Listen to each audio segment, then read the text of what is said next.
G'day, Professor Joseph Drew. As I've said, I've got a couple new PhD students this year, so I'll be putting up lots of videos about the task of being an academic, the things you have to do. And one of the things you have to do is write abstracts. Abstracts for your thesis, abstracts for your papers. It's something we have to do. It's part of our trade. In this video, I'll tell you why it's important and how to write a good one. A lot of experienced scholars don't seem to fully appreciate how important an abstract is, and they may benefit from watching this too. If you do, please subscribe, please give it the thumbs up. If I don't get to 500, the videos will stop next year. Thank you. So these things are incredibly important. Here's on the screen, you can see an email invitation. I get sent these all the times from journals to review a paper, okay?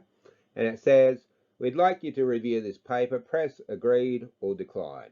And then down the bottom, it gives me the title and the abstract. And that's all I get. Now, let me be frank about things. I get lots of invitations to review. I get nothing for it. It takes a lot of time, half a day, sometimes a day. I don't have any time. I work 12-hour days, 6 days a week.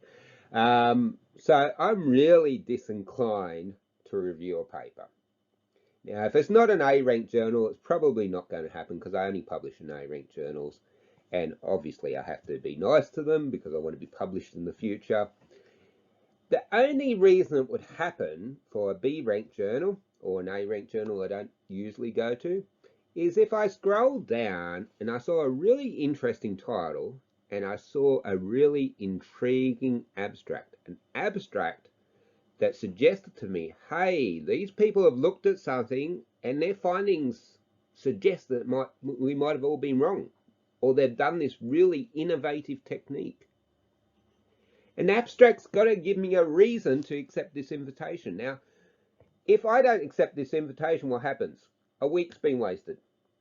The desk editor at the journal will then send out another invitation to someone else. If they don't accept it, another week's been wasted. Then they'll send out another invitation, and if they don't accept it, yet another week.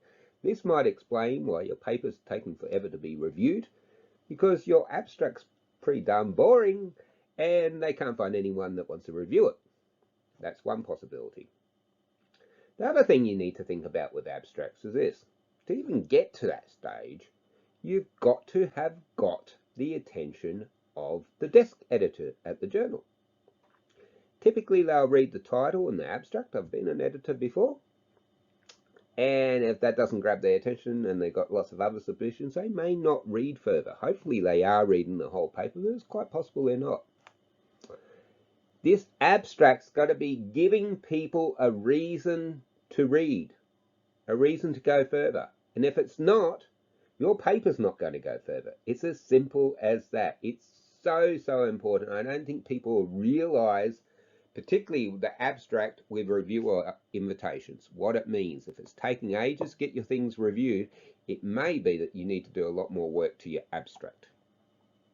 So I've got another video out there somewhere. If you like it, give it a thumbs up. Tell someone else to subscribe. Remember, if they don't get to 500, these videos stop. Telling you the recipe for an abstract, and I go through some that I've written at that time. But here's the basic things. Your first sentence has got to capture their attention. Usually you're making a contentious claim. Look, people often think that population decline means that the council's financial sustainability is under threat. But this may not indeed be the case. All of a sudden, I want to read it. Then you say what you did.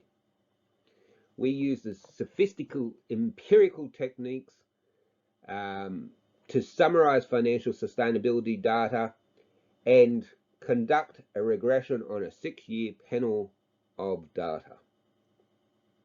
Don't go into the type of regression. No one cares if you did mixed effects, random effects. In fact, if you start talking about SFA and things like that, you might actually turn the reviewers off and it may not go any further. Just word regression is enough to let them know what you're doing. It's important to tell them how many years of data you have. Often reviewers will be intrigued if it's based on a panel of 5 years or more data. And regression just signals, look, this is robust stuff. It's not guessing, giggle, dodgy ratios and dodgy graphs and things like that. And it also makes sure that if the reviewer accepts the invitation to review, they at least have a basic knowledge and understanding and acceptance of regression. There's no point getting them to accept the invitation. If they get the paper and it's got regressions in, then they know nothing about it and they freak out and think of some stupid reason to reject you because they don't want to admit that they don't know what a regression is. And that's how most reviewers sadly will react. If they get a paper and they can't understand it, they usually find silly little trivial things to write about and reject you on because they don't want to admit that they can't understand it. So this is also a good way, by mentioning regression in the panel, of getting their attention and making sure the reviewers that do accept it are actually qualified and have the capacity to review it. Here's the next important thing you need to do, is say why it's important. So what? There's no point doing work if it doesn't have a important, hopefully practical implication. Ask your question, so what? So these are the three things you need to be conveying to your desk editor, to your potential reviewer. Wow, I'm doing something contentious that no one else is doing, or something really super interesting. That's why you're going to accept this offer and read the paper. This is the awesome panel of data I have, and I'm doing regression, and if you know something about regression and you like looking at panels of data, this is why you need to accept the invitation. And finally, this is why it's important. It's so important to this, and this in a practical sense, and this is going to revolutionize local government or the world or whatever you're writing about. Okay, they're the things you do. As I said, another video if you want more detail. What you don't do is you don't say what country it is, particularly if you're from Australia. Most journals don't want to publish Australian stuff. I have a rule, I don't mention the country until the section 3, by which time I've got them hooked, and they'll put up with the fact that this is Australia and I'll still get it published in one of the top international journals. It's really difficult if you come from a small country like Australia to get published in those top international journals if you say where the thing's from right at the beginning. Either the desk editor rejects you and never gets sent out to review, or the reviewers won't accept the invitations or lose interest before they read very far. As I say, if you don't mention it until the empirical methodology and context section, you've already got them hooked by then. You've already had the introduction, the theory section, you've shown your revolutionary theory in a really novel, interesting way you've approached it. You've got them hooked. They'll persist in reading even if it is Australia. They'll cope.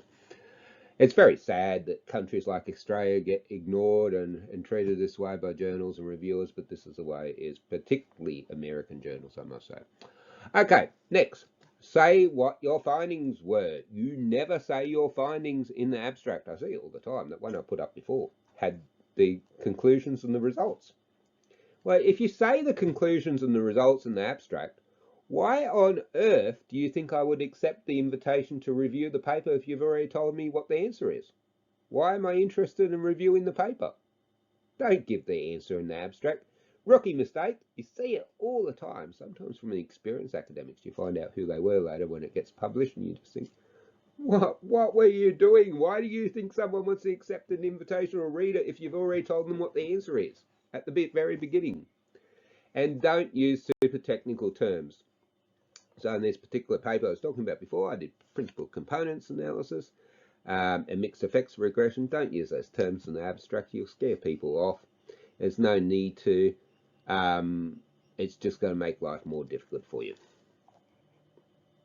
So if you're one of my new students, make sure you follow the rules. If you don't, we're not going to get papers past the desk. We're not going to get them sent out to reviewers. And if they don't get past the desk and sent out to reviewers, they don't get accepted. You don't get a PhD. It's as simple as that.